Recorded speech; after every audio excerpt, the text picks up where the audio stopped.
have $3 store skulls that I had got for $2 each. They're plastic, they glow in the dark. However, that looks pretty chintzy, right? Here at the prop shop, we always love a good challenge. Let's transform these into realistic looking skulls. Now, the other thing is we can also, after we get these looking like realistic skulls, we can also do other things with them. So I can do a two-part tutorial. Part one would be transforming them into realistic skulls, and possibly two, transforming them into more monstrous looking props for something like a Borgans and Burke's shop kind of featured object that you'd see in a Harry Potter movie. Okay, so let's do that now. Let's transform these, take them outside, and spray them white.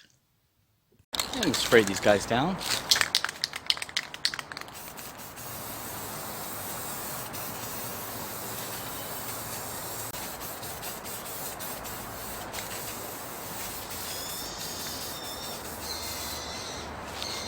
Appropriate squeaks from a crow.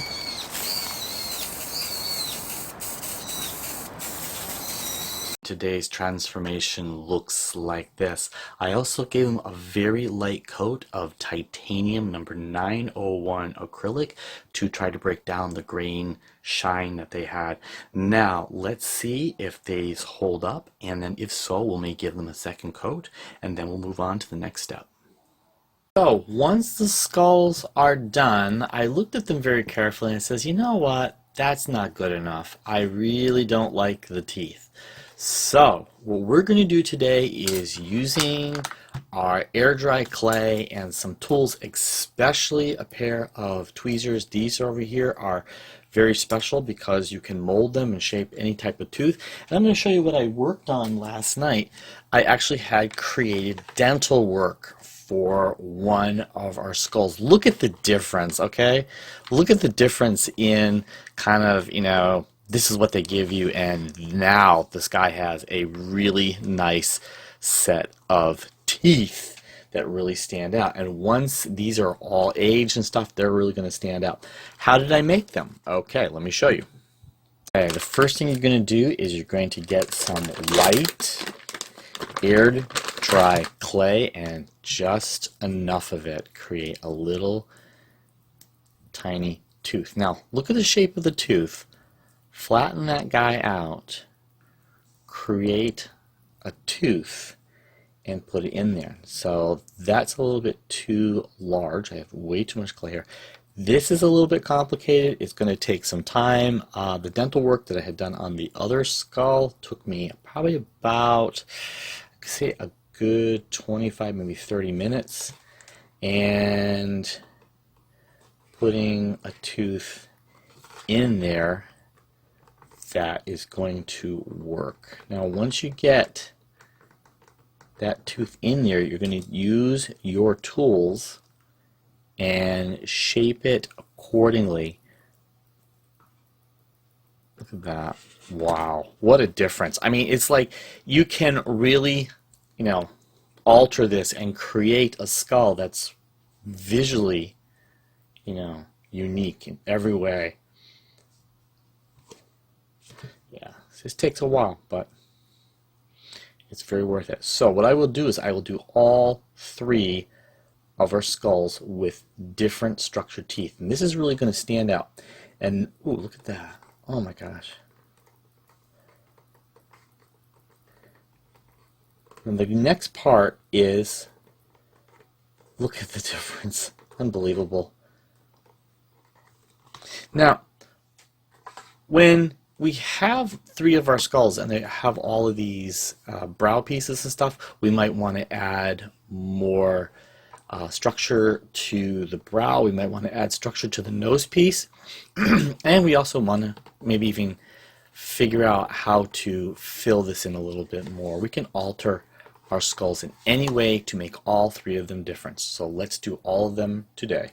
Another very important vital area of the skull is where the manufacturer had a very chintzy string to hang this ornament or something like that. So what we want to do is we want to use our clay today. We want to fill in that hole and make this as smooth as possible. So when we paint over this, it won't show.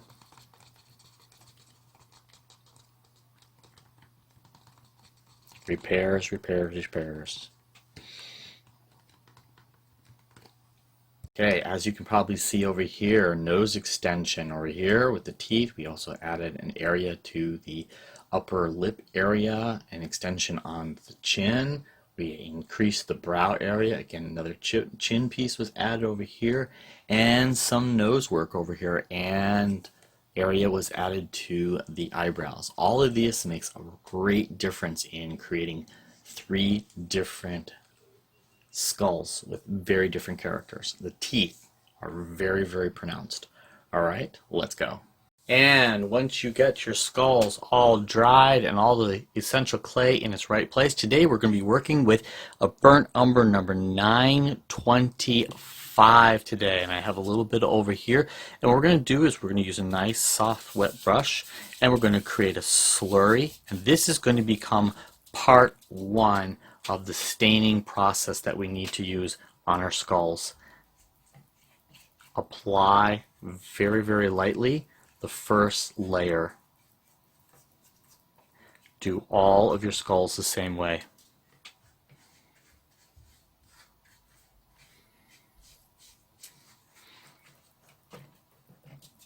Just let the paint drip down and stain everything. Now I will finish all 3 of the skulls and I'll show you what they look like.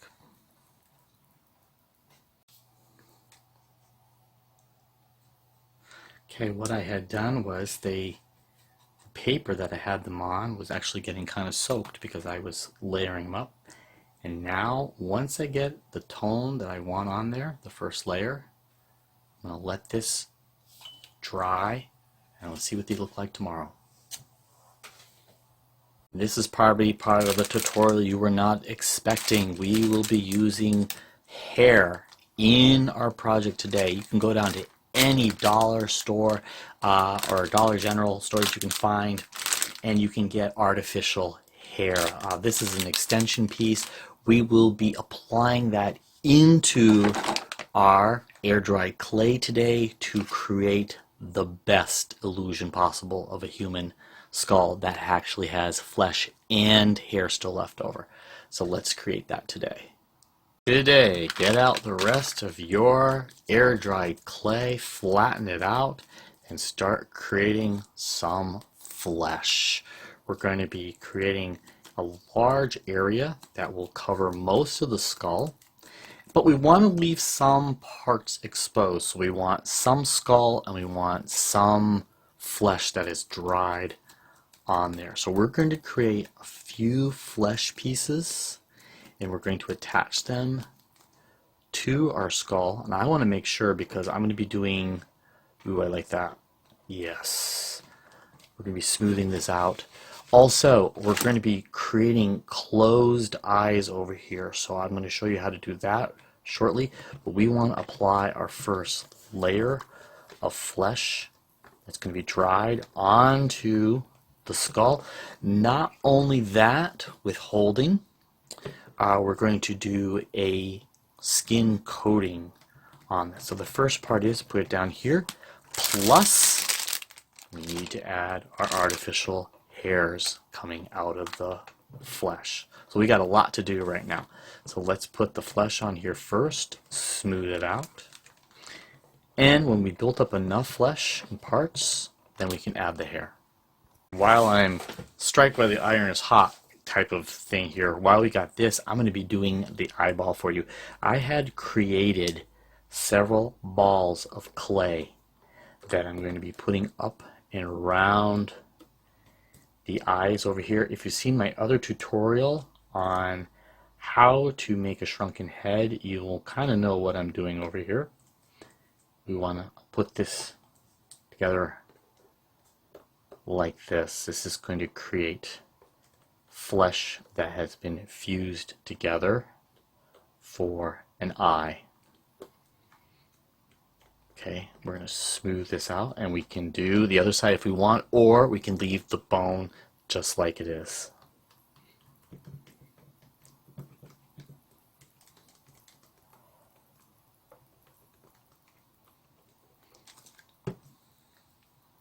Okay, it's been about 20 minutes, and what I have been doing is I have been layering up information over here. I'm actually using my fingernail. I'm making marks in the clay. I'm adding flesh where I believe that it would have been on the skull, leaving the first layer exposed, having some of the second layer, and now comes the most important part. We're going to start adding some hair to our skull. Are you ready? Let's do it. I'm going to tell you a little bit about these. If you're going to get these extensions and stuff from any dollar store, prepare for a mess. Hair is going to get everywhere, which is kind of cool in a way. But we're going to be using full pieces. If we just take it out of its container, you're going to see that there is a top piece that has been sewn in here. So what we want to do is we want to get a small gathering of this and cut it off and then implant it into our skull very easily. Okay, don't be afraid. You can shred this, you can rip this apart, and then we're going to just make this as ratty as possible. Look at that. These are great small strands. We're going to implant these into our skull. Now you're going to need a little bit more clay to put it in there. Okay, so get where you want it to go. Make sure it looks naturally in the same direction as the hair would flow. Fill it in. Leave it and let that dry. Okay, so we want these smooth. You're going to add some different types of hair particles to the clay as it's drying, and then we're going to make a mess of it later on.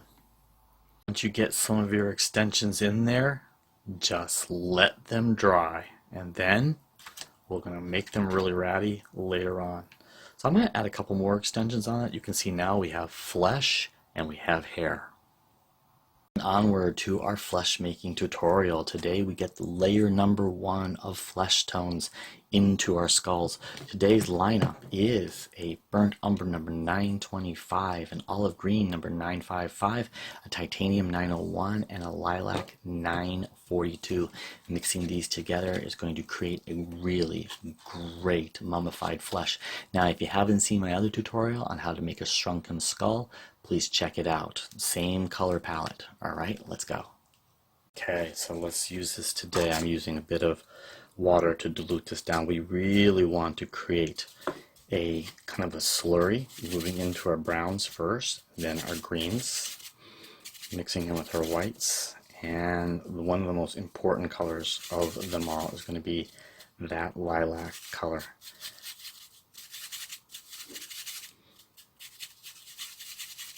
There, look at that. Ugh. I don't even know if there's even a name for this color.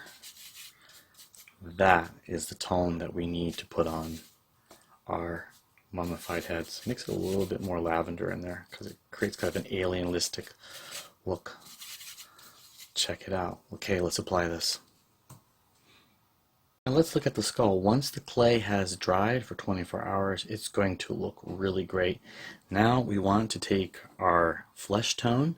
We want to water this down a bit.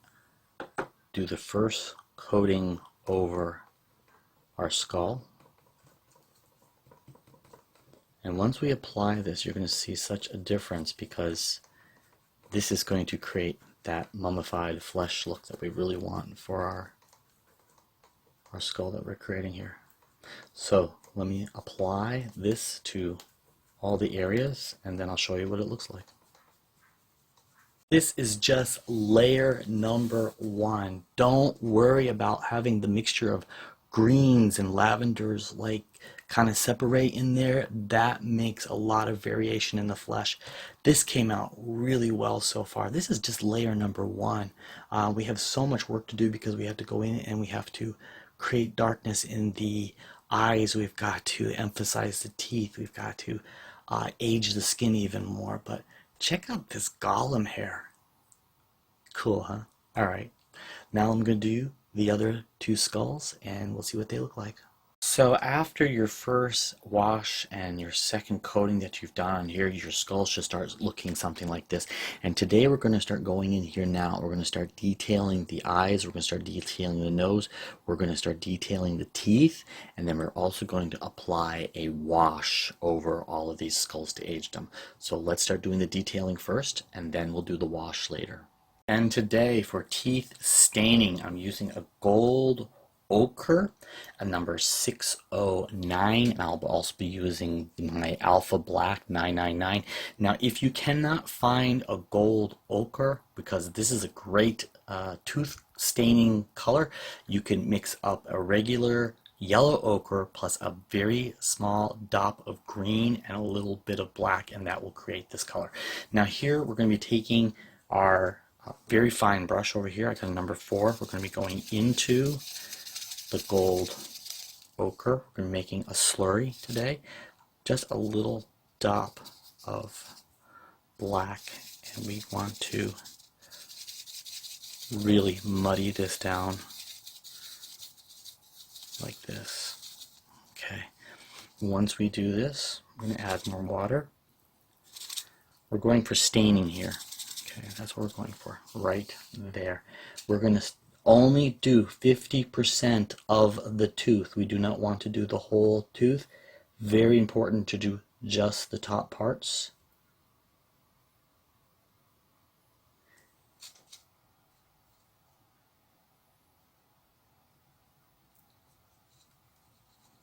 And we can do this to anything that's exposed. So we're going to do this to all 3 of our heads.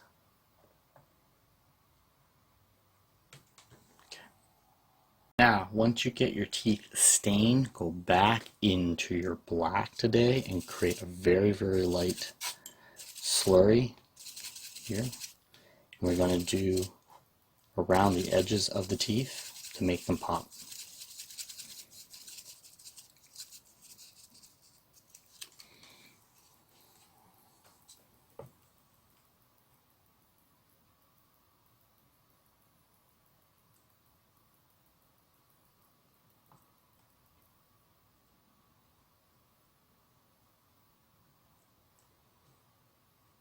Once you get all your teeth emphasized and the rot and the stains on there, let's now go in here and start doing the eyes and the nose work, okay? Using again our black 999, we're going to start emphasizing the eyes.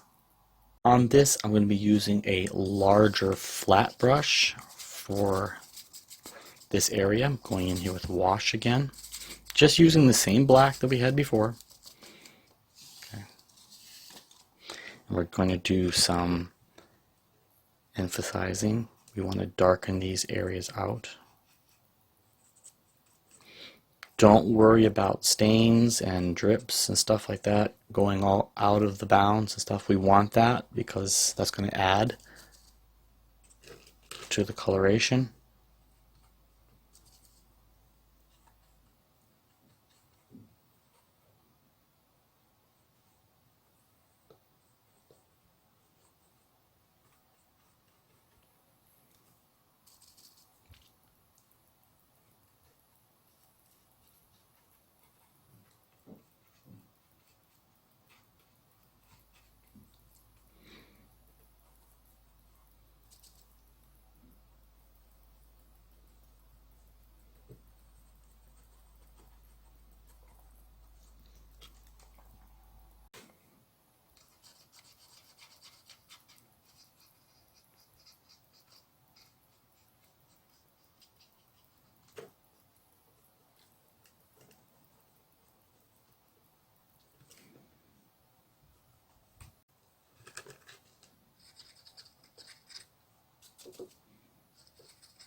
Wow, what a difference. Okay, now let's mix up our aging process, what we're going to put on top of this. When you're doing this, be careful with the bone areas that you don't want to be aged. So we're going to be working primarily with the flesh. And on to the second layer of aging. Today we'll be using a burnt umber number 925, a black number 999, a lilac number 942, a copper number 672, and an olive green number 955. I'm using a large watercolor brush and working into our lavender, adding our copper, bring our burnt umber in here, and a little bit of our black. Now I'm going to be checking on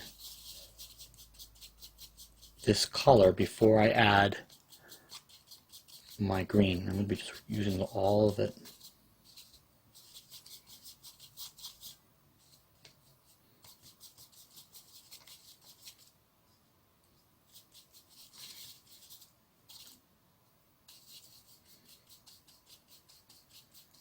Yeah, okay, good.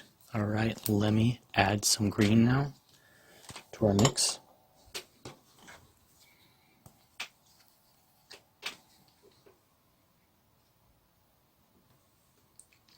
There is something about greens and lavenders together that just make that dead look that you'd find in any type of mummified bodies. If you've seen my tutorials on shrunken heads, you'll know I mix a lot of these colors together, and there it is. That is a puce color if I ever saw one. Okay, now let's daub this up and start adding it as making a slurry to our skull.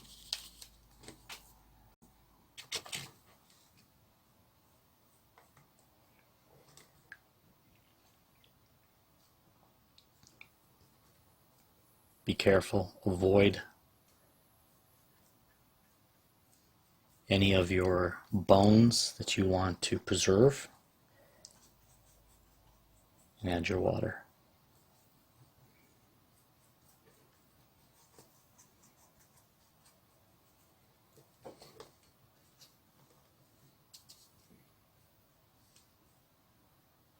Right now we have the perfect lighting for our mummified heads. However, they're not done yet. We have one more step to go before we put them on display. Today we'll be mixing up an acrylic 999 in a slurry and aging that skin one more layer. So let's go. And we are mixing up our black to a slurry using our water. I'm using nothing more than a watercolor brush, a nice soft one, number 4. We want to apply this final wash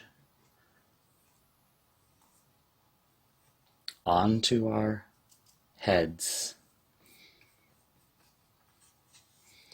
to bring out all those cracks and crevices, lines, because this will pool into anything that stands out.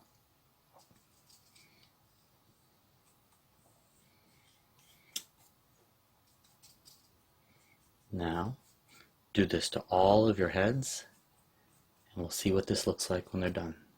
And the final exposure of what these look like.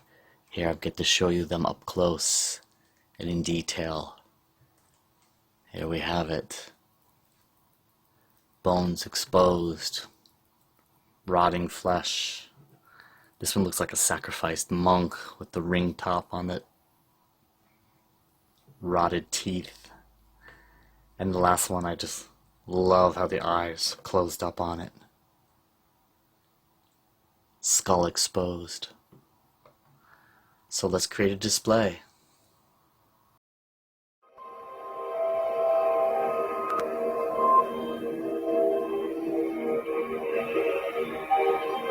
And here we have it. 3 mummified heads. Gothically yours, Professor M.